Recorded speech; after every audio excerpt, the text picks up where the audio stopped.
Welcome to the Erasmus Foundation podcast. My name is Paul Nugent. Are you looking for answers to life and its meaning? Then this may well be the very podcast you need to listen to. In a series of podcasts, we are going to look at the difficult questions of life and apply spiritual knowledge to find out the answers. Hello. Today we're going to look at the subject tapestries. And for a change, I'm going to go and join the panel, and Pat is going to ask the questions. So without further ado, over to you, Pat. Yeah, thank you, Paul. Thank you. So yes, I'll be asking the questions tonight, and it was thought it might be an idea that Paul could join the panel and contribute to the panel this evening, because over the years, Paul has always had a very inquiring line of questioning about the tapestry. And through all the questions over the years that he's asked and the answers he's got from Spirit, I think we've all learned an awful lot about it. So Paul is a poacher turned gatekeeper this evening, and certainly doing the opposite role that he normally does. So that being the case, I shall go to you, Paul, first of all, and simply ask, what do we mean when we talk about a tapestry in the context of the teachings we received here at the Foundation? Well, thank you, Pat.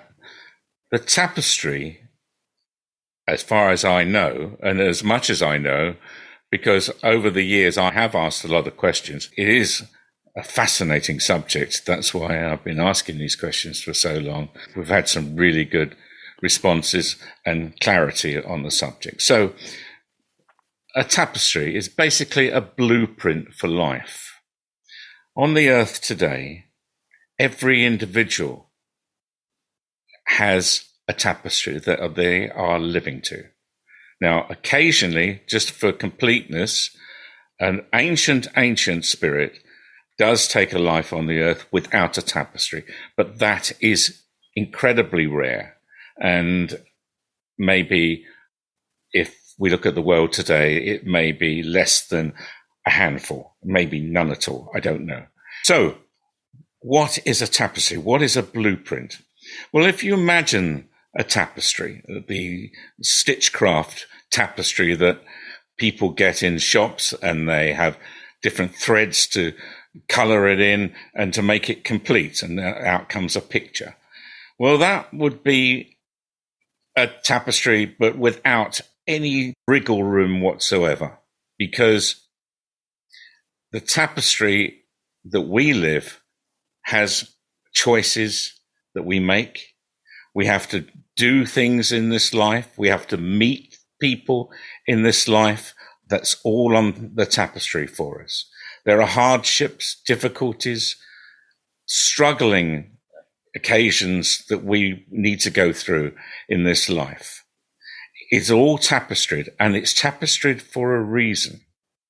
It's tapestried because we in spirit will take a life, and that life is the tapestry I'm talking about now. And through that tapestry, through the work we do, through the weaving of that tapestry, we will gain experience, knowledge, and spiritual growth. So basically, that is what the tapestry is for and what it is. There are several things on the tapestry that are fixed in place, or two of them in particular. One is the start of the tapestry, and I'm sure someone will talk about that in due course, and the end of the tapestry. And that is where people will leave the body and return home. That is their key to going home, back to whence they came. And the method of leaving the body is fixed and meant to be, whether it is through illness, whether it is through sickness and murder, even suicide, accident, anything. These are the reasons why people go home, and they are what's fixed on that tapestry in order for us to go home. There are also freedoms of choice within that tapestry, which again are points within your life where you have to take a choice, you make a choice, and that choice is one where no spirit, no earthly human being is supposed to help you because it's entirely your choice. Just briefly mention that. They are freedoms of choice. So I will stop there, but that is basically the structure of a tapestry, vaguely, in so much that that is what we live in order to grow spiritually. Thank you, Paul. Thank you very much. Now, Corinne, are there other sorts of tapestries, larger tapestries that an individual tapestry may be part of? Well, yes. As Paul has explained to us, nothing is by coincidence or by chance in life. And it can be that we meet some people, and this will not be by chance. It will be tapestried, because either we will live for some time with this person. They can be husband, wives. How many children you may have is on the tapestry as well. So you will meet this person absolutely not by chance, not by coincidence. There is the overall tapestry, a general, universal tapestry. And this huge plan was conceived by the great mind a very, very, very long time ago. And each individual tapestry is linked to that overall tapestry. So, with the freedoms of choice, we can say that not all is predestined, and be it in the individual tapestry, as well as the tapestry for this world, for the earth, there are also tapestries for groups. For example, there is a collective tapestry for the foundation, and each person, each individual tapestry for the people who attend the foundation, there is a link between their individual tapestry and the collective tapestry of the Erasmus Foundation. So, as you say, there are individual tapestries, collective tapestries, and there is the overall tapestry. We will choose a tapestry according to our level of evolution.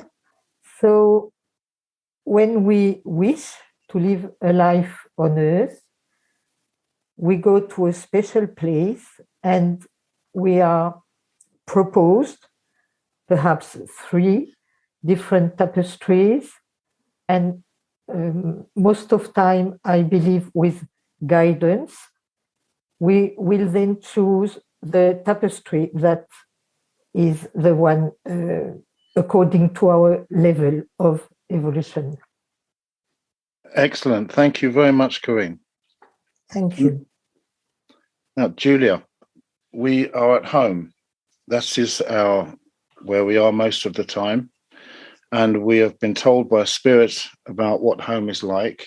And it is very peaceful, very pure, very truthful. It sounds a wonderful place.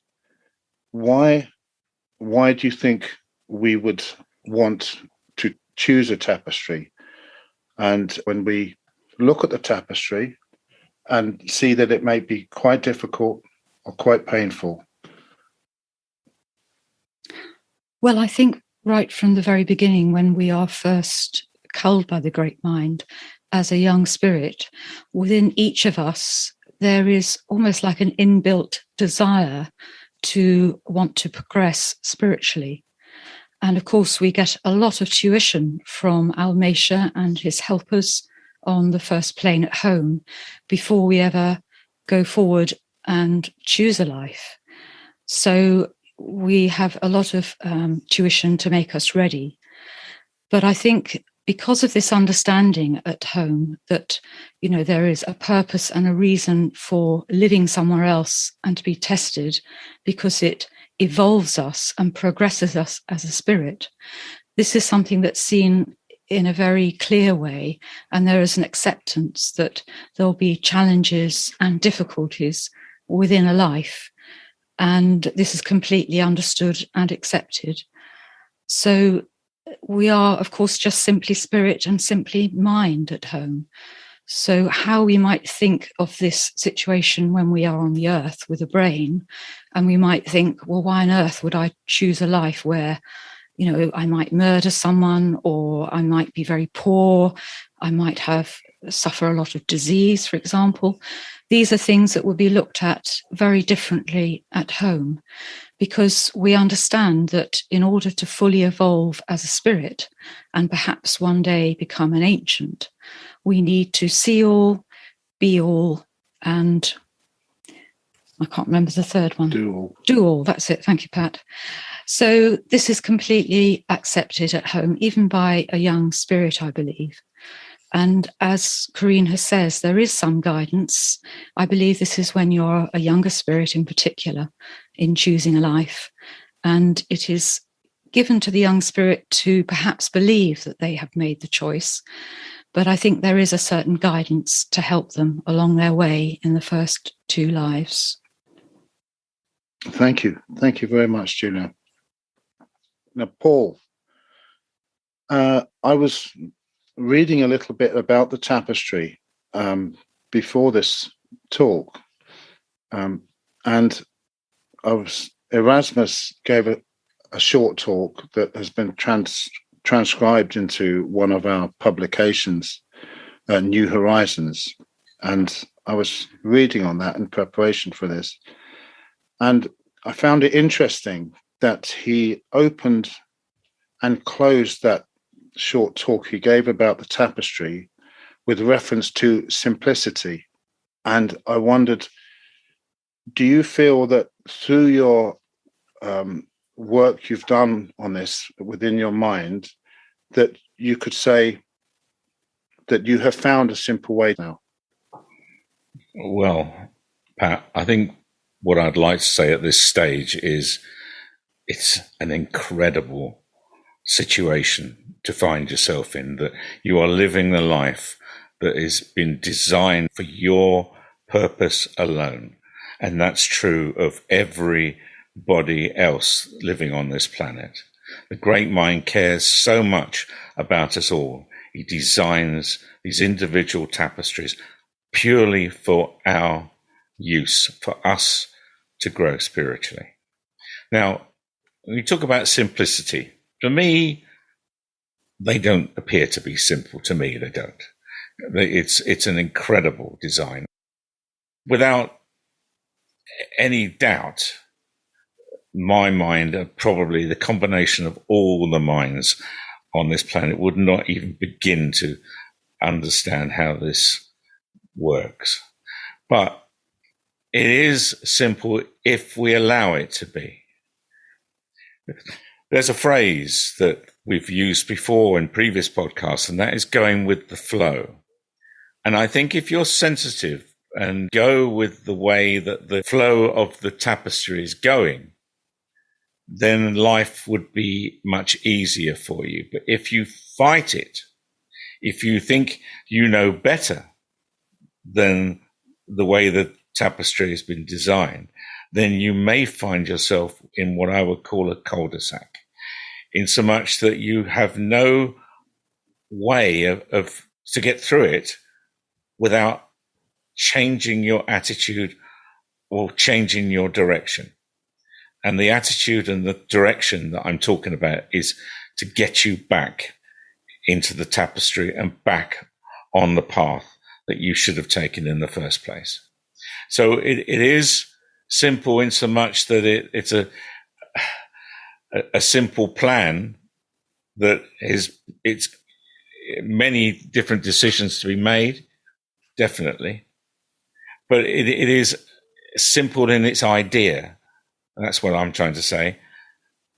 But the concept of it, the way it's been done, is just mind-blowing. And I feel when I talk about tapestries, when I discuss with others, I get the beginning, the sense of what is meant by the great mind. Very good. Thank you very much, Paul. That was lovely. Corinne, I wonder, as we have said, we are at home and we are in light. Why do you think a spirit would choose to take a life in darkness that may be very dark and do an awful lot of damage to other people and ultimately themselves? One should remember that evil is acceptable to the great mind. So when we are spirit at home and we might choose a life that is very dark, because it is an experience certainly we need to go through.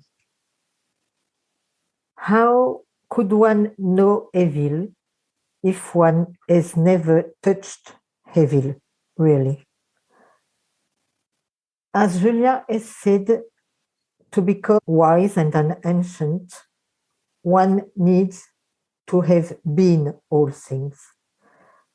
Therefore, I am believing that it is necessary to have had at least one, perhaps more, tapestries where we have been dark and where we have practiced perhaps bad things, because this will teach us what it is to be evil. And all tapestries, all the lives the great mind offers to us to live, to be lived on the earth, are a matter of learning and growing spiritually. So certainly, if it was necessary, then a spirit will choose such a life. An evil life might teach a very great deal to others as well. Perhaps we learn more from our enemies than from our friends, because it is when others make our life more difficult that we are going to search for strength and that we are going to develop spiritually. Thank you, Corinne. That's very interesting. Julia, I was just thinking, do you think there are times in our life when instinctively we may be picking up that we are, even if it's a concept we haven't been introduced to or we don't quite understand, that we are going off from our tapestry and not walking the road we should be on? Well, I think with our teachings of the tapestry here, I think, yes, probably we might recognize that. But, you know, these freedoms of choice are a very important part of our tapestry. They are the times in our tapestry which are very much linked to the purpose of the life. And this would be seen by us before we chose it. So I think at home, obviously, as I say, we have acceptance of all that. With the knowledge that we've been given here, yes, I think when we make a decision in a freedom of choice, which at some point we need to do to move forward, I think we probably instinctively know if we've made a right choice or a wrong choice. And there's no judgment about this, because at the end of the day, rightly or wrongly, the important thing is that we've learnt something. And if we have made what we believe and feel is a wrong choice, then a little bit further down the line in our life, there'll be another freedom of choice. And it is very likely to be something similar that will test us in a similar way. And if we've been honest with ourselves and recognized that we made a wrong choice before, hopefully we'll make a correct choice at this next time of decision making. So it's a wonderful design, really. The great mind has great concern for us. Above all, he has such patience, and it really isn't important, as I say, whether the decision is right or wrong. At the end of the day, we make some progress in a life, and it doesn't really matter as well how many lives it takes to work through particular weaknesses or flaws.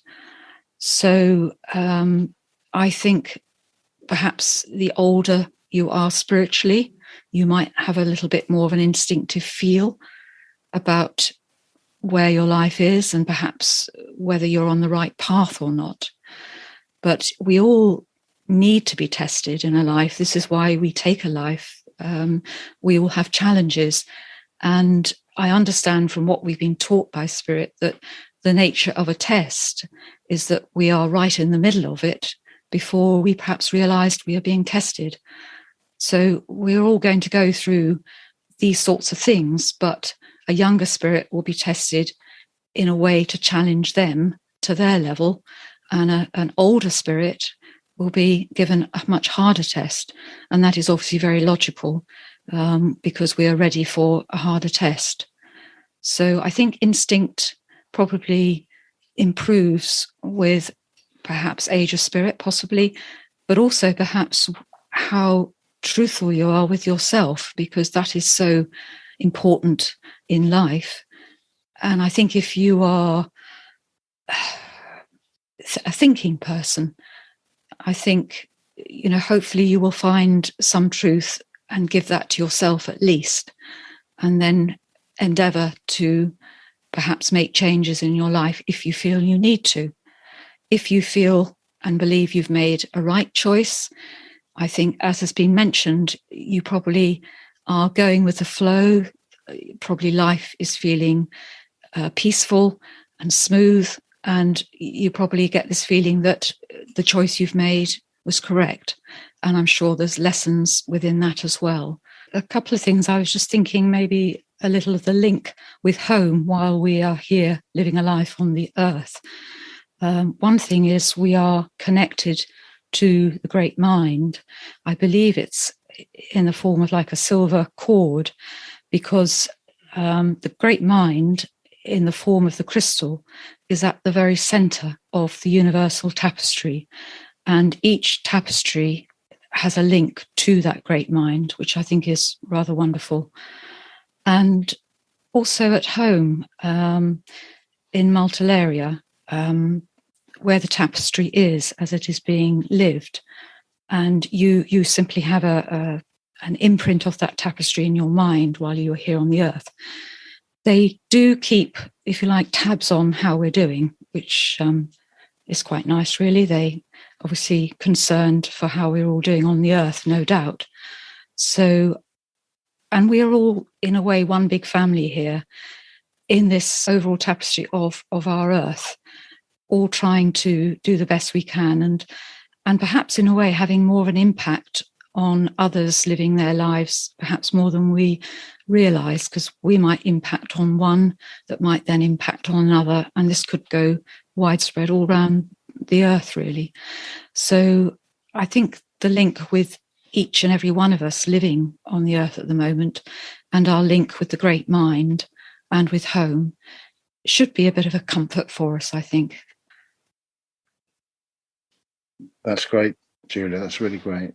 There was something that I wanted to mention. I don't know if anybody would like to answer this or pick up on it. I certainly thought about a lot in my early days coming into the foundation, and that was when we thought about why a spirit would take a life that may manifest in being a life that would last for 6 months.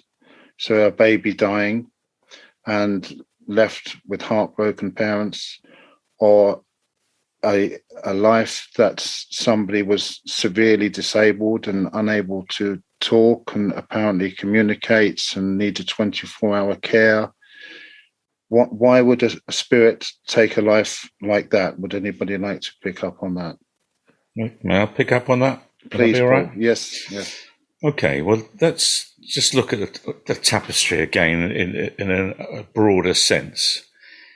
It is a method to allow us to live a life within a controlled environment in a way. And we not only are tutors, we teach others by our behavior, but others do the same for us. And quite often, when we seem to learn the most are occasions when we are going through the most difficult times. Now, you mentioned the 4-month child, or however old the child was, and died. Of course, that spirit within that 4-month-old child has gone back home. No harm whatsoever. It's lived its 4 months, and it lived it for a reason. And that was, oddly enough, for his parents. Because, don't get me wrong, I can't imagine how awful that would be for parents to lose their child. But it's an experience, and they will have to come to terms with it. And in coming to terms with that experience, they will grow spiritually and become stronger.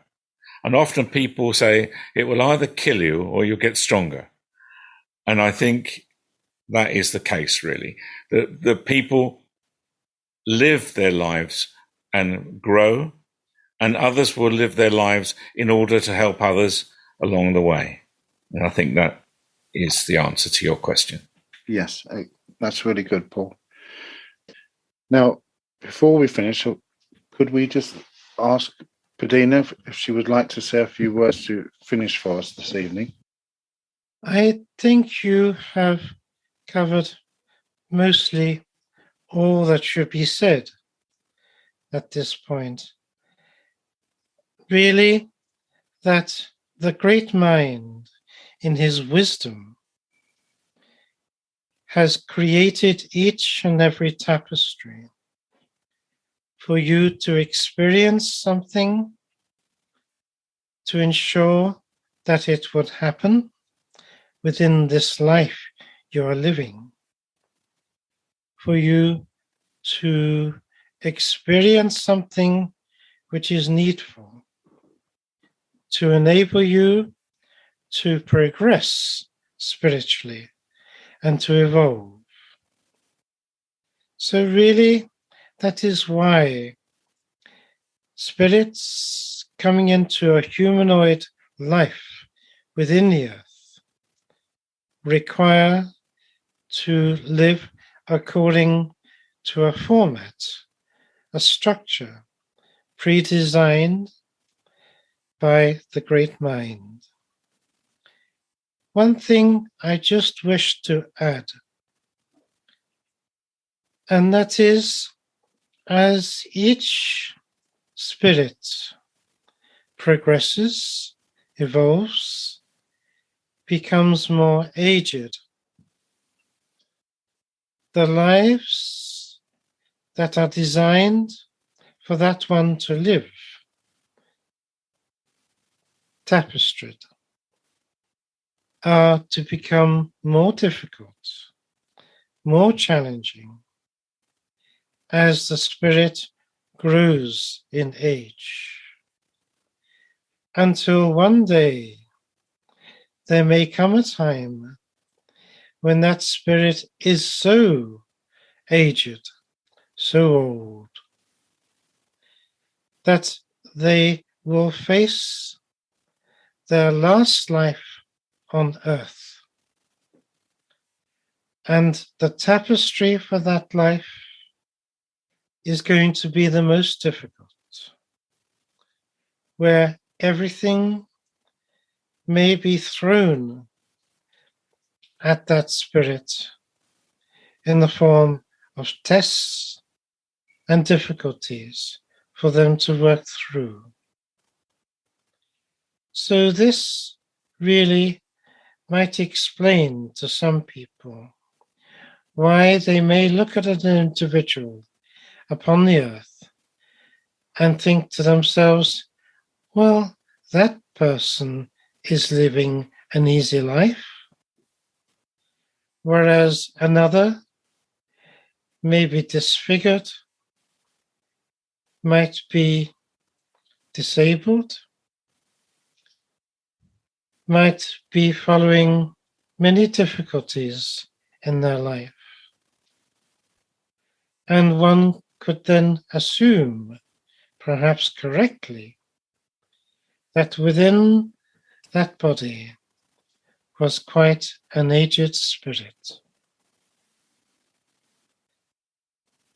And I just wish to say thank you for all what you have said. And you have said it wisely and well. Thank you. The Erasmus Foundation is a spiritual teaching and healing foundation based in Laxfield, Suffolk, in the United Kingdom. We have a webpage, www.erasmus-foundation.org. If you would like to be a guest on our podcast, or indeed have further questions for us, then please contact me on paul@erasmus-foundation.org, and we'll do our best to accommodate you.